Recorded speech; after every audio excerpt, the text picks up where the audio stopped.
सर्वांग motivation channel में आपका स्वागत है। दोस्तों, आजकल की भागदौड़ की जिंदगी में हर व्यक्ति तनाव से ग्रस्त है और तनाव सभी बीमारियों की जड़ है। इसलिए हमें तनाव को अपने से दूर रखने की कोशिश करनी चाहिए। तनाव क्या है और इसे कैसे दूर कर सकते हैं, इस बोध कहानी के अंत में आपको सारा हल मिल जाएगा। इसलिए कहानी को अंत तक जरूर सुनें और इसमें बताए गए कारणों का निदान व अनुसरण जरूर करें, जिससे आपका जीवन एक सुखी जीवन बन जाएगा और आप जिंदगी को भुगतने की बजाय जिंदगी का आनंद उठा सकेंगे।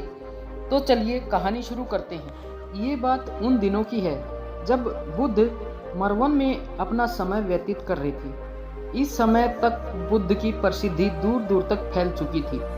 बहुत दूर दूर से लोग अपनी चिंताओं और परेशानियों का समाधान खोजने उनके पास आते थे। ऐसे ही एक दिन जब बुद्धा मरवन में अपने शिष्यों को प्रवचन दे रहे थे, तो एक अधेड़ उम्र का व्यक्ति अपने 20-21 वर्ष के पुत्र को अपने साथ लिए बुद्ध की तरफ चला आ रहा था। जब यह प्रवचन स्थल पर पहुंचा, तो बुद्ध ने उन पर एक नज़र डाली और इशारे से बैठने के लिए कहा। जब प्रवचन समाप्त हो गया और सभी लोग वहां से चले गए, तो बुद्ध ने व्यक्ति को अपने पास बुलाया और बैठने के लिए कहा। वहां चारों तरफ हरियाली छाई हुई थी। मौसम बहुत सुहाना था और तरह तरह के पक्षियों की आवाजें गूंज रही थी। ऐसा नज़ारा देखकर उस व्यक्ति को अंदर से असीम शांति महसूस हो रही थी। इसके बाद बुद्ध ने उस व्यक्ति से आने का कारण पूछा, तो इस पर व्यक्ति ने कहा कि महात्मा, मैं 2 दिन की लंबी यात्रा करके अपने पुत्र को आपसे मिलवाने लाया हूँ। ये मेरा इकलौता पुत्र है और ये हर समय थका थका रहता है। ऐसा लगता है जैसे इसके अंदर कोई जान ही नहीं हो, कोई प्राण ही नहीं हो। इसका स्वभाव भी काफ़ी चिड़चिड़ा हो गया है। अगर हम इससे कुछ भी कहते हैं तो यह हमारी छोटी छोटी बातों पर गुस्सा हो जाता है। इसके देखने की क्षमता भी उम्र से पहले ही कमज़ोर हो गई है और इसके बाल भी सफ़ेद पड़ने लगे हैं। इतनी कम उम्र में इतनी बड़ी उम्र का लगना, मुझे तो कुछ समझ में नहीं आ रहा। इसके साथ क्या हो रहा है? मैं अपने पुत्र के स्वास्थ्य को लेकर बहुत चिंतित हूँ।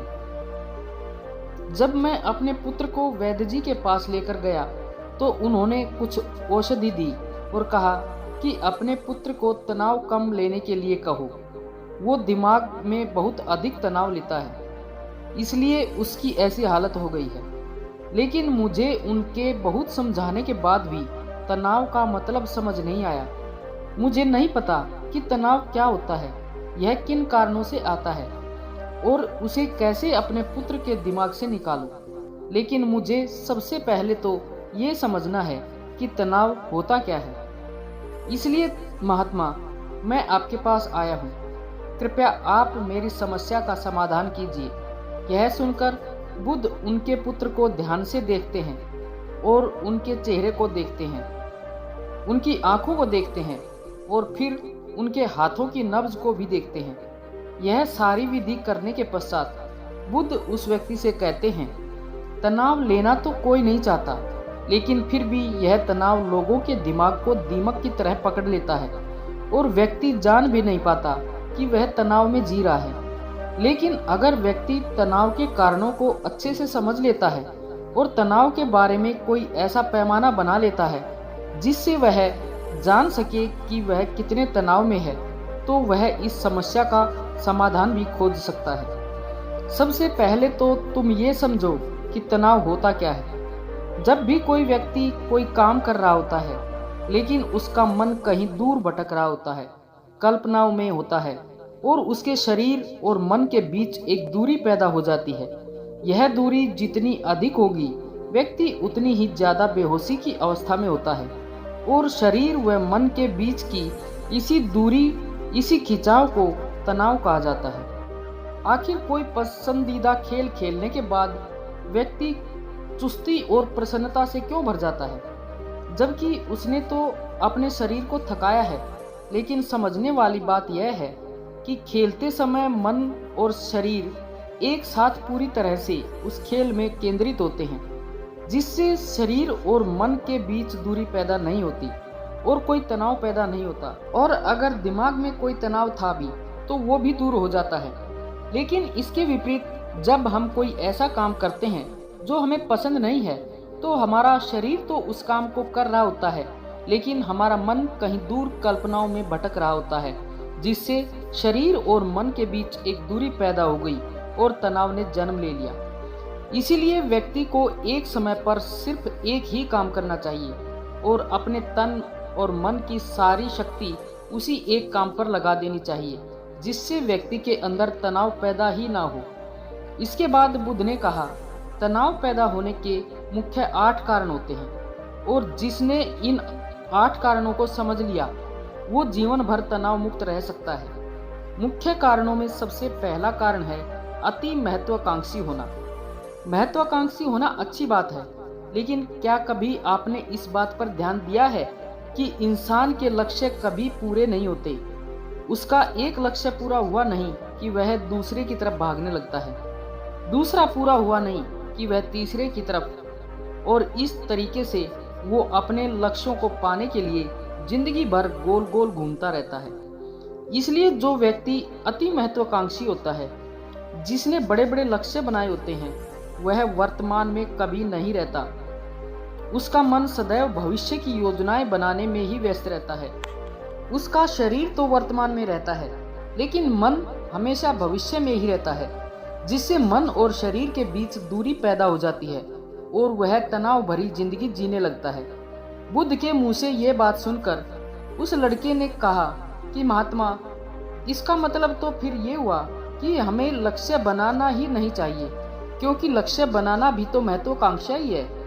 इस पर बुद्ध ने कहा, जीवन में लक्ष्य बनाना कोई गलत बात नहीं है, लेकिन समस्या तब उत्पन्न होती है जब वो अपना पूरा ध्यान उस लक्ष्य से मिलने वाले परिणाम पर ही लगा देते हैं और उसके परिणाम की चिंता करते रहते हैं। व्यक्ति को वर्तमान में जीना आना चाहिए। आप लक्ष्य बनाइए और उस लक्ष्य की प्राप्ति के लिए कड़ी मेहनत करिए, लेकिन साथ ही साथ आपको इस बात का भी ज्ञान होना चाहिए कि आप अभी वर्तमान में जी रहे हैं और वर्तमान ही सत्य है। बुद्ध ने कहा कि तनाव का दूसरा सबसे बड़ा कारण है ईर्ष्या। जब व्यक्ति ईर्ष्या और जलन से भर जाता है तो उसका मन अंदर से सड़ने लगता है। ईर्ष्या एक आंतरिक घाव है।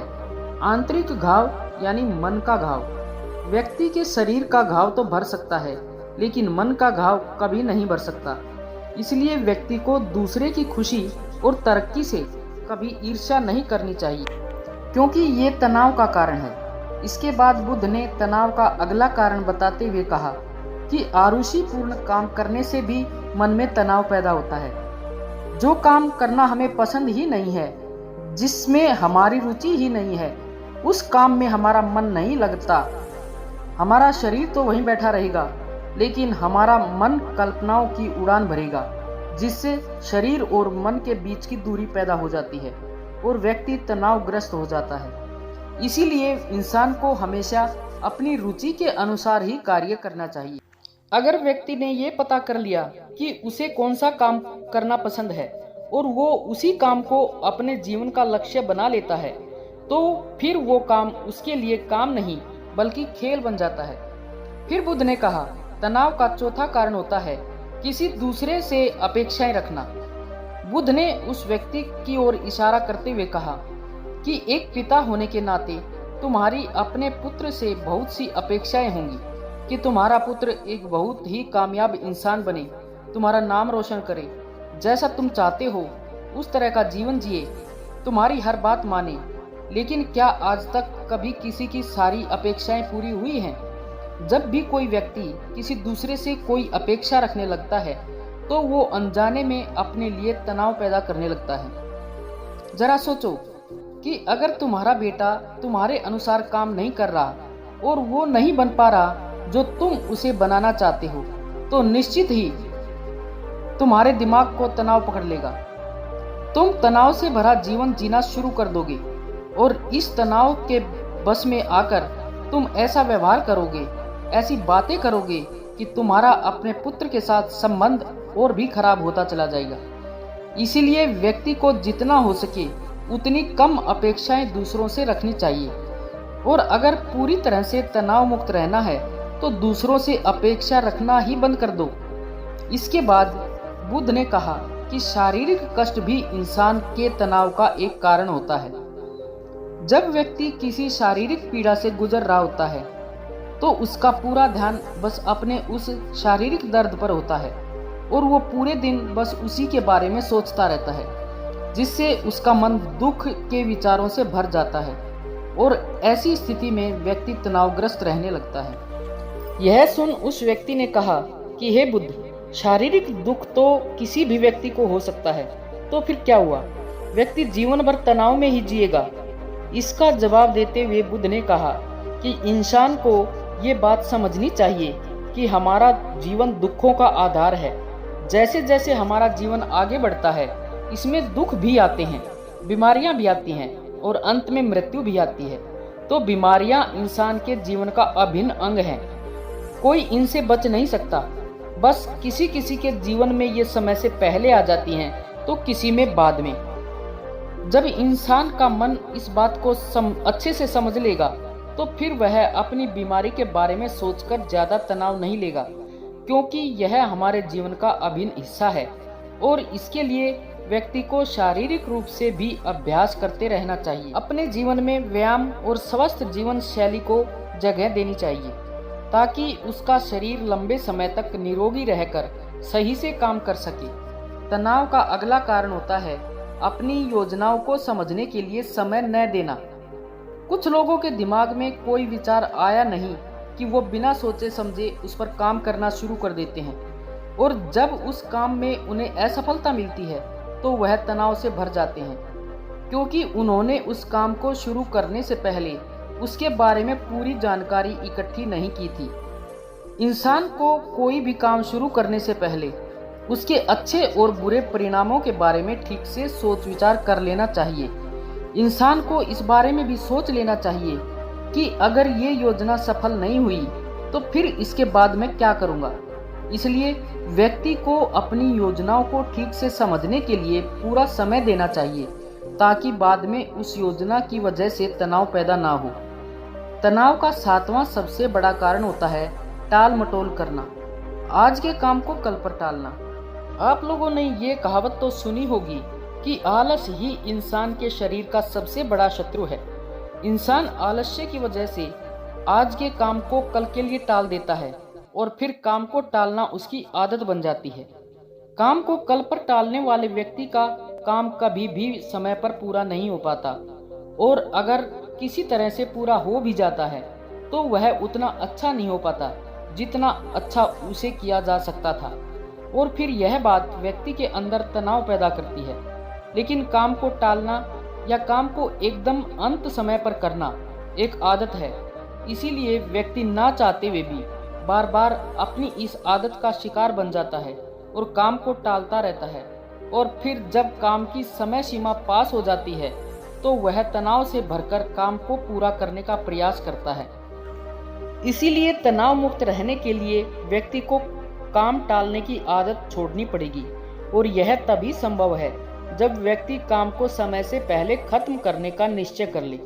सबसे आखिरी और सबसे प्रमुख कारण जो तनाव का होता है वो है ज्यादा सोचना। लगातार सोचते रहना भी एक बीमारी है और यह उस व्यक्ति में सबसे ज्यादा पाई जाती है जो कपोल कल्पनाएं करता है, जो अतीत की घटनाओं और भविष्य की बातों के बारे में सोचता रहता है, जो बेवजह के अनुमान लगाता रहता है। इसीलिए व्यक्ति को ज्यादा सोचने की आदत पर लगाम लगानी चाहिए। इसके लिए जितना हो सके खुद को काम में व्यस्त रखना चाहिए और हर दिन ध्यान का अभ्यास करने को अपने जीवन का हिस्सा बना लेना चाहिए। बुद्ध के मुंह से ये सारी बातें सुनकर उस व्यक्ति ने हाथ जोड़कर कहा, बुद्ध, मेरा पुत्र तो अभी मात्र 20 वर्ष का ही है और इसमें अभी इतनी समझ भी नहीं है कि यह आपकी बताई सारी बातों का एक साथ पालन कर सके। आप कृपया करके तनाव मुक्त रहने का कोई आसान तरीका बता दें जिससे मेरा बेटा उसका अनुसरण भी कर सके और तनाव मुक्त भी रह सके। उस व्यक्ति की यह प्रार्थना सुन बुद्ध ने कुछ सोचते हुए जवाब दिया कि अगर तुम इतनी सारी बातों का पालन नहीं कर सकते तो इसके लिए एक बहुत ही आसान विधि है। तुम एक बार में एक काम को करने पर ध्यान लगाओ। जो भी काम कर रहे हो उसे समय पर करो। अगर तुम इतनी सारी बातों का पालन नहीं कर सकते तो इसके लिए एक बहुत ही आसान विधि है। तुम एक बार में एक काम को करने पर ध्यान लगाओ। जो भी काम कर रहे हो उस समय पर सिर्फ उसी काम को करो, सिर्फ उस पर ही अपना पूरा ध्यान लगाओ। और अगर तुम्हारा मन इधर उधर भटक जाता है तो जैसे ही तुम्हें याद आए उसे वापस फिर उसी काम पर लगा दो। ये सबसे आसान और अच्छा तरीका है तनाव मुक्त रहने का। जब तुम भोजन करो तो उस समय सिर्फ भोजन ही करो, उसके पूरे स्वाद का आनंद लो, उसे अनुभव करो। जब चलो तो अपना पूरा ध्यान सिर्फ चलने में लगा दो।